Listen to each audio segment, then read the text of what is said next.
Olá pessoal, tudo bom com vocês? Bom dia, boa tarde ou boa noite. Quero dar as boas-vindas a cada um que está nos acompanhando neste momento. Dizer que é uma satisfação poder estar nesta aula com vocês. E no encontro de hoje nós vamos começar a adentrar, a estudar sobre um povo que tem a sua origem a partir, acredita-se historicamente, desde o século 8 a.C., mas que historicamente as suas influências persistem até os nossos dias, que é justamente a história da Roma Antiga, certo? No nosso encontro de hoje, nós vamos estudar a localização da Roma Antiga, a sua origem, tanto por vias ou por uma explicação científica, histórica, como também por uma análise a partir de um mito, assim como nós também vamos perceber como que diferentes povos auxiliaram na formação deste pequeno povo que, com o passar dos séculos, após muitas transformações políticas, militares, econômicas, sociais e religiosas, se tornou um dos impérios mais influentes da história da humanidade. Então, avance comigo, eu sou o professor José Victor e sejam todos bem-vindos a mais um encontro, ok? Vamos lá. Em primeiro lugar, nós temos que trabalhar é pensar se porventura vocês já ouviram algumas frases, como por exemplo, todos os caminhos levam a Roma, ou quem tem boca vai a Roma, por exemplo. No caso, podem parecer frases inocentes, no entanto, elas possuem um contexto histórico muito amplo. E para que nós possamos entender justamente a origem destas frases ou a explicação sobre elas e como elas ainda persistem nos dias de hoje, tanto que algumas destas frases, exemplos, são utilizados, por exemplo, em propagandas para empresas ou de incentivos às pessoas a se comunicarem e outros pontos que no nosso cotidiano, por vezes, nós não estamos prestando atenção, mas que podem ter influência, certo? Então, no caso, tudo isso esses pequenos dois exemplos que eu citei, também tem a ver com a Roma Antiga. Outro exemplo dos nossos dias, e provavelmente se o seu pai, ou sua mãe, algum parente ou amigo seu estuda ou já estudou na área que nós chamamos de direito, com certeza ele absorveu muito do campo jurídico, que tem suas influências. Claro, óbvio, se estudou direito, é claro que ele vai absorver estudos do campo jurídico. Mas o que nós entendemos hoje no campo do direito tem muito, mas muito a ver também com a Roma Antiga, certo? Junto com isso, por exemplo, o idioma que eu estou falando é o português. E o português possui a sua origem com base no latim. Língua esta que era falada por povos que ocupavam a região da Península Itálica, onde surgiu Roma. Logo, com a expansão de Roma e o seu desenvolvimento, a língua oficial falada pelos romanos era o latim. Latim é língua esta que deu origem a outros idiomas, como o italiano, como o português, como o espanhol, como o romeno, por exemplo, certo? Então, na aula de hoje, nós vamos começar a entender um pouco sobre a formação de Roma, a fundação dela. E no caso, nós temos que estar atentos para que nós não percamos aquela linha, aquela corrente de raciocínio de acreditar que o mundo ao redor de Roma estava parado. A resposta é não. Por exemplo, no século 8 a.C., período em que acredita-se que foi fundada a cidade de Roma, nós tínhamos outros acontecimentos, como por exemplo, os gregos, povos que nós estudamos as unidades anteriores, eles estavam realizando ou ocupando ou colonizando outras regiões próximas do mar Mediterrâneo, inclusive uma região ali que fica no sul da Península Itálica, que futuramente também seria parte da Roma Antiga. Outro exemplo, no Oriente Médio, é a conquista do povo de Israel pelo Império Assírio. Isso pode ser lido, por exemplo, no livro de 2 Reis, na Bíblia. Outra característica também é que foi registrado, não quer dizer que tenha sido o primeiro, mas na China, o primeiro eclipse solar. Então, assim, fora outras características, como por exemplo, a chegada de um outro povo à região da Península Itálica, como o povo etrusco. Detalhe, isso são apenas alguns exemplos do que estava acontecendo no mundo no século VIII. Nós também temos outros acontecimentos na África, na América, na Oceania e por aí vai, certo? Junto a isso, no caso, nós vamos nos dedicar desse período do século VIII a entender a fundação de uma cidade chamada Roma. E historicamente, a cidade de Roma ela possui duas explicações para sua origem. A primeira delas, no caso, seria uma versão mitológica, por meio de Rômulo e Remo. E quem foi Rômulo e Remo? Aí, no caso, eu vou ler para vocês uma breve história contendo de um texto que nós chamamos de outras versões. Segundo a versão mitológica da fundação da cidade de Roma, um herói troiano, lá do período da Guerra de Troia, que nós estudamos quando nós estudamos o povo grego e da chamada Guerra de Troia e da destruição da cidade. E tem uma outra expressão também chamada Cavalo de Troia, né? No caso, um herói troiano chamado Enéas, fugindo do ataque dos gregos à sua cidade durante a Guerra de Troia, teria se instalado na região e fundado a cidade de Alba Longa. Os habitantes dessa cidade, portanto, seriam descendentes de Enéas, o primeiro e o fundador da cidade. Muitos anos após sua fundação, Alba Longa passou a ser governada por Amúlio, que havia roubado o trono de seu irmão Numitor. E aí você já percebe as intrigas políticas, né? Disputas pelo poder, conforme nós já estudamos também na Grécia Antiga, entre os macedônios, entre outros, e com os romanos não foi diferente. Para que os herdeiros do verdadeiro soberano não viessem a reclamar o trono no futuro, Amúlio ordenou que a sobrinha Réia Sílvia fosse levada para o templo da deusa Vesta. E aqui nós já temos as influências religiosas, as relações de família, relações de poder. E vamos lá, no caso, como sacerdotisa vestal, Réia Sílvia deveria permanecer virgem por toda a vida, não gerando descendentes que pudessem oferecer perigo ao governo de Amúlio. Entretanto, segundo a lenda, como fruto de seu relacionamento com o deus Marte, que na Grécia Antiga seria o deus Ares, o deus da guerra, Sílvia Réia deu luz Réia Sílvia deu luz aos gêmeos Rômulo e Remo. Amúlio, temendo que os filhos crescessem e lhe tomassem o trono, ordenou que os gêmeos fossem lançados para o rio Tibre para morrer afogados.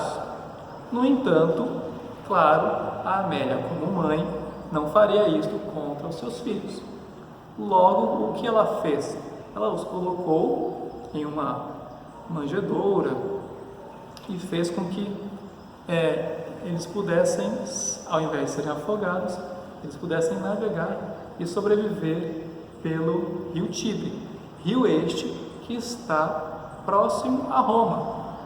A cidade de Roma está próxima ao rio Tibre, melhor dizendo. E nisso diz a lenda que uma loba realmente, um animal, teria pego Rômulo e Remo e os alimentado. Certo? Isso é o que diz a lenda. No caso, você pode perceber isso quando você pesquisar sobre o símbolo ou o escudo de um time chamado Roma, em que você vai perceber ali duas crianças se amamentando de uma loba, alimentando-se do leite fornecido por uma loba, que é justamente em alusão a Rômulo e Remo e ao mito da origem da cidade de Roma. Certo? Essa é uma das explicações, é uma das mais estudadas, vamos dizer assim, e você pode perceber isso também no campo das artes visuais, como elas são representadas. E também temos a explicação do ponto de vista histórico, que a cidade de Roma foi fundada por diferentes povos, diferentes grupos, que com o passar dos séculos foi se desenvolvendo, certo? E aí, no caso, nós temos que estar atentos a um outro ponto, que é justamente este. Temos a explicação mitológica e agora nós vamos para a explicação científica, ou seja, com base em dados, com base em estudos, em observações, em escavações.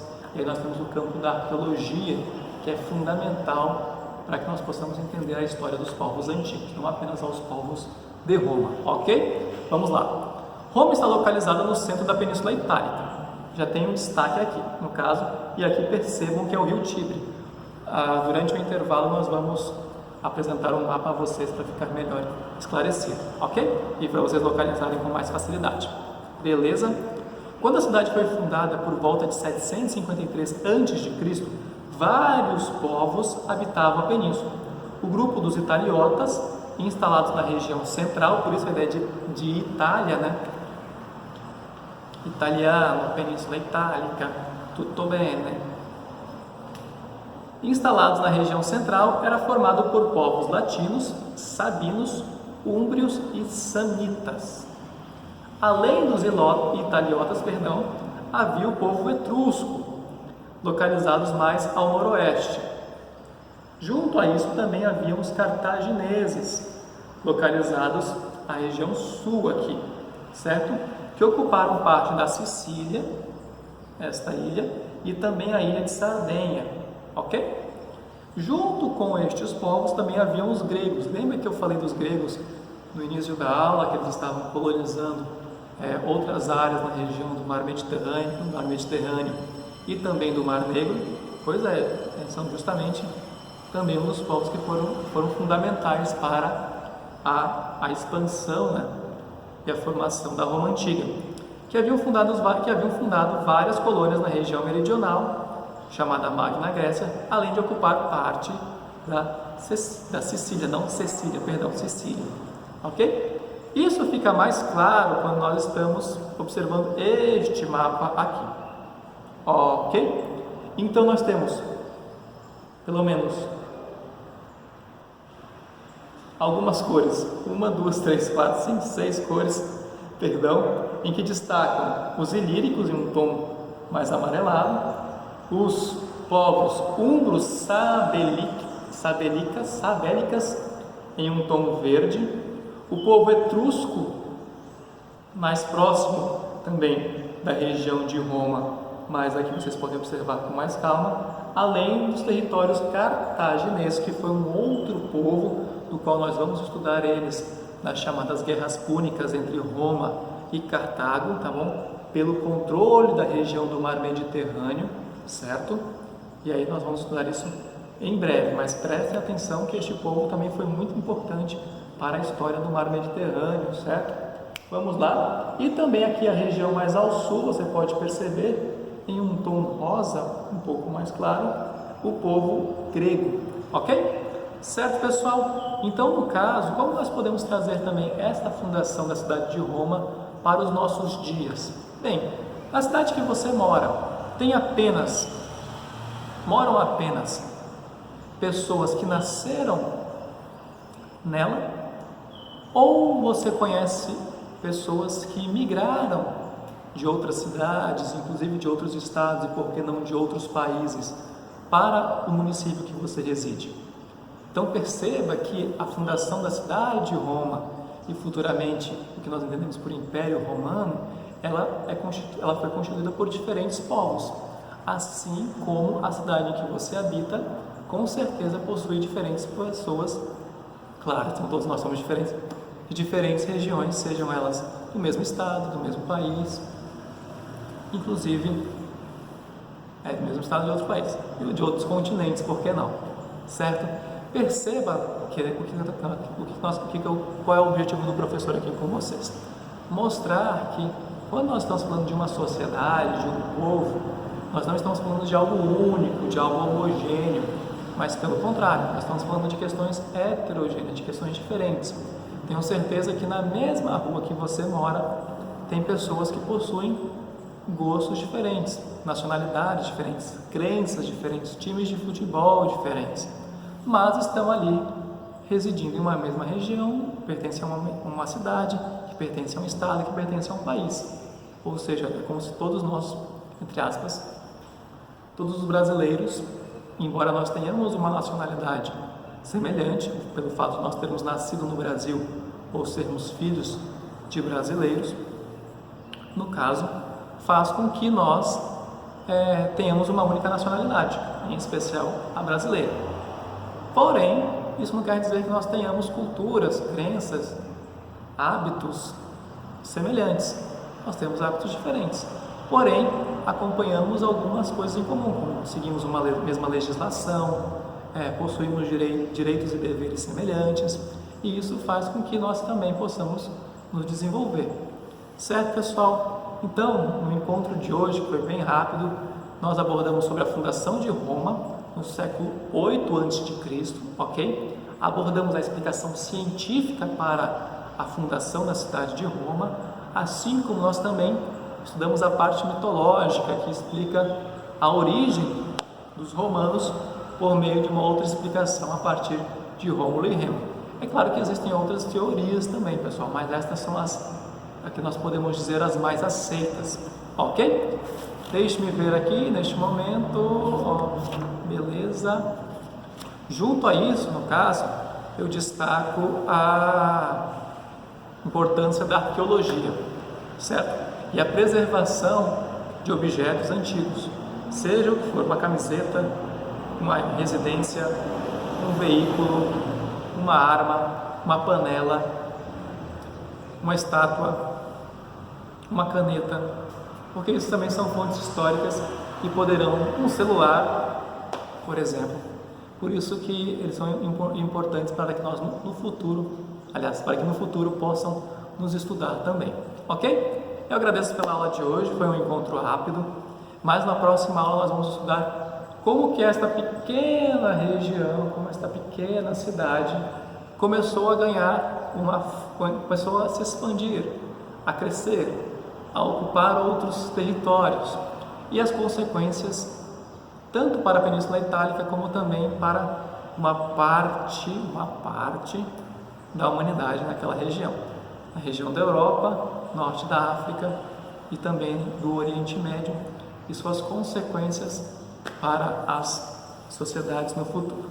Ok, pessoal? Agradeço pela aula de hoje. Eu sou o professor José Victor, espero que vocês tenham gostado. Qualquer dúvida, eu estou às ordens, tá bom? Tchau, tchau. Até mais.